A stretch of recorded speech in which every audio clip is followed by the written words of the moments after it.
Open a real estate app. In rural Saskatchewan or deep northern Ontario, you will find detached houses listed for under $100,000. 3 bedrooms, a backyard, a garage. Now look out your condo window in Toronto or Vancouver. You are paying over $2,500 a month to rent 480 square feet, and you will never own it.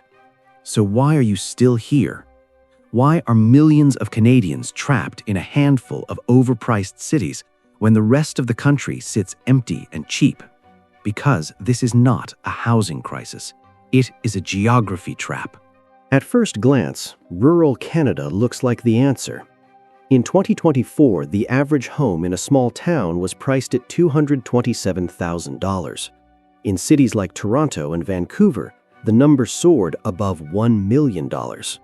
That is a 70% discount, a deal that makes it tempting to leave the city behind.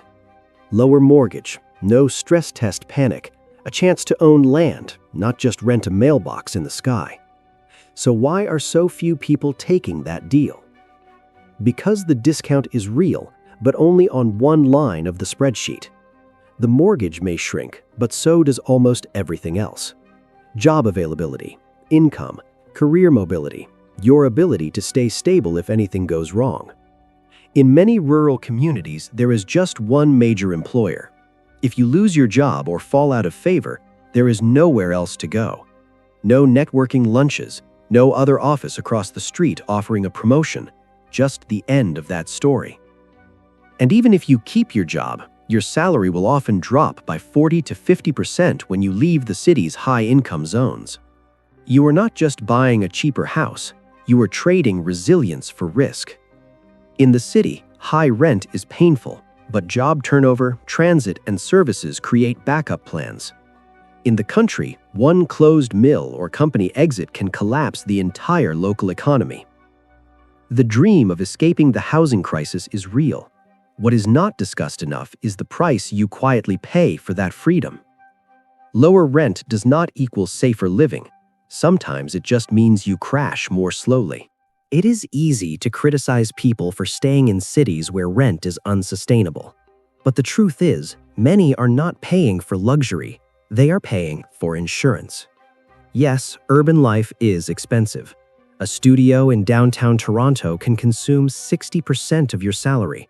Food costs more, parking is impossible, and space is a luxury. But what the city gives you, beyond a paycheck, is mobility. In an urban center, you are never tied to one employer.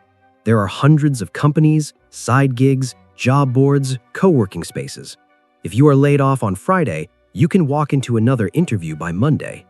In a small town, there might be 3 employers in your entire field. One market crash, one closed branch, and your entire local career path collapses with it. Urban jobs also come with faster wage growth. Employees jump companies, chase raises, form connections. That hustle is impossible in a one-employer town with no upward ladder. You are not just paying rent, you are paying a premium for economic options, and when the cost of failure is measured in careers and healthcare access, that premium becomes a form of protection. Urban life bleeds you monthly, but in exchange, it offers something rural life often cannot: a way back up. And in a country where social services in small towns are vanishing, that safety net matters more than ever. If you leave the city to save money, the first hidden cost will hit you before you even reach your new driveway. In rural Canada, transportation is not optional.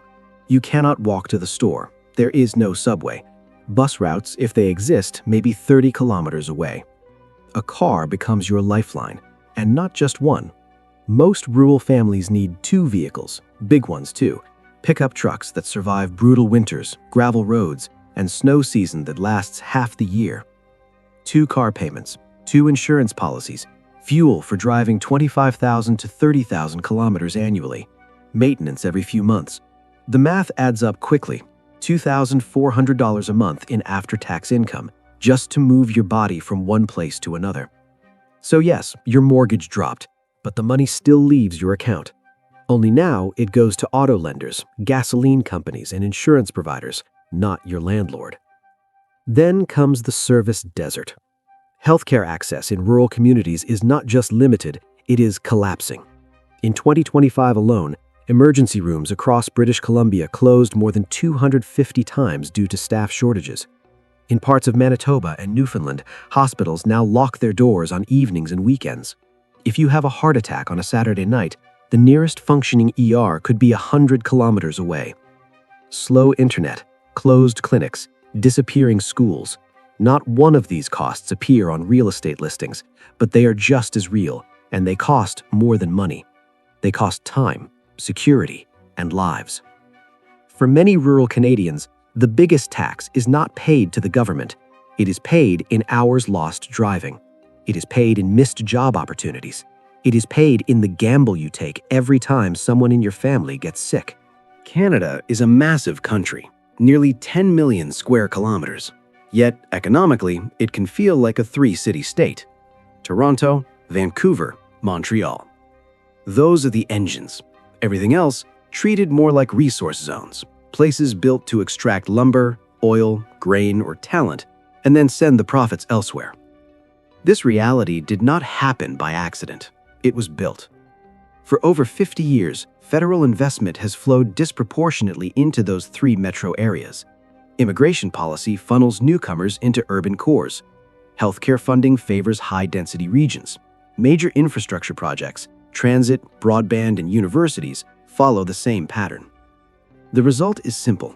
The only places where the economy works are also the ones where very few can afford to live. This is not due to geography. Other countries with vast land, like the United States and Germany, have thriving middle-sized cities. Places like Austin, Raleigh, and Leipzig offer both jobs and reasonably priced homes. Canada does not have that middle rung. Move outside of Vancouver and you do not land in a viable alternative city. You land in the wilderness. The lack of mid-tier urban hubs makes relocation nearly impossible without sacrificing either your income or your quality of life. You are forced to choose between overstretched cities or underbuilt regions, both with serious costs. And that is the real trap. The infrastructure funding choices made decades ago created an illusion of freedom, but built an economy concentrated in just a few square kilometers. A country this large should offer movement. Canada makes you stay put or pay for leaving. For a brief moment in 2021, Canadians had a way out. The remote work revolution allowed people to live in smaller communities while burning big city salaries. Some moved to Northern Ontario or small BC towns. Their housing costs dropped. Their quality of life improved. It was called geo-arbitrage. Spend less, earn the same. But it did not last. As soon as major employers realized what was happening, the return to office mandates began.